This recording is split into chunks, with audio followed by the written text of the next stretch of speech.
Written by a nice reporter. Now the poor guy, you got to see this guy. Oh, I don't know what I said. I don't remember. He's going like, I don't remember. Oh, maybe that's what I said. This is 14 years ago. They didn't do a retraction. That reporter he is talking about is Serge Kovaleski, who now works for the New York Times. As you can see right there, he suffers from a chronic condition that impairs movement of his arm. Nothing good about it, but it was effective and it did its job. It made its intended audience laugh and show their teeth.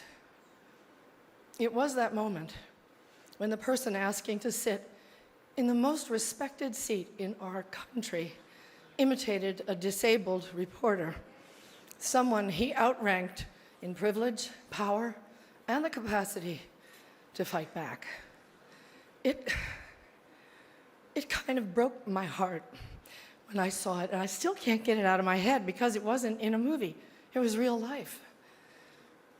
And this instinct to humiliate, when it's modeled by someone in the public platform, by someone powerful, it filters down into everybody's life because it kind of gives permission for other people to do the same thing. Disrespect invites disrespect. Violence incites violence. When the powerful use their position to bully others, we all lose. Okay, go up with that thing. Okay, this brings me to the press. We need the principled press to hold power to account, to call them on the carpet, every outrage.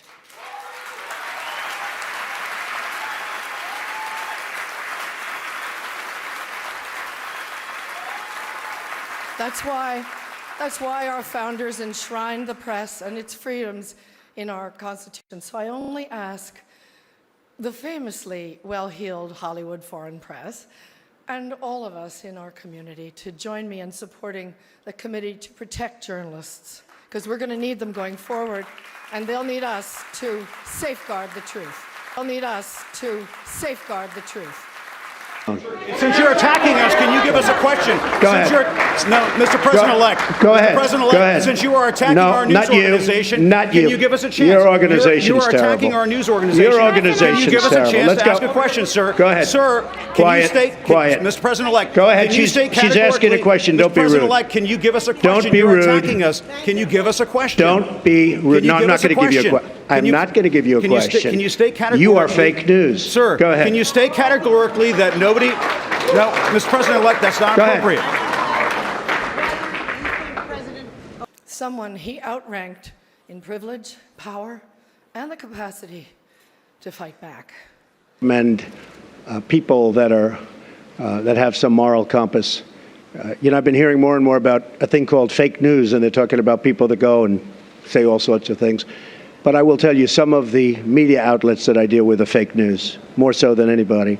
I could name them, but I won't. As far as BuzzFeed, which is a failing pile of garbage, and as far as CNN, don't bother, but you have few sitting right in front of us.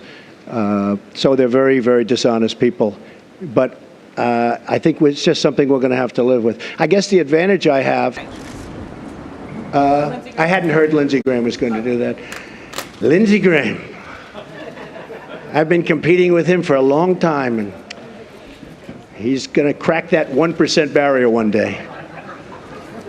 I didn't realize Lindsey Graham's still at it. It's all right. I think Lindsey Graham's a nice guy, actually. I've heard that he's a nice guy, and I've been hearing it. I've been hearing it. Is that I can speak back. When it happens to somebody that doesn't have that kind of a megaphone, they can't speak back. It's a very sad thing. I've seen people destroyed. I've seen people absolutely destroyed.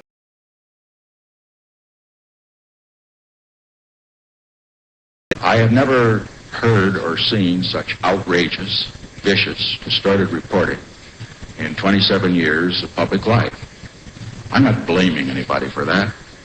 Perhaps what happened is that what we did brought it about.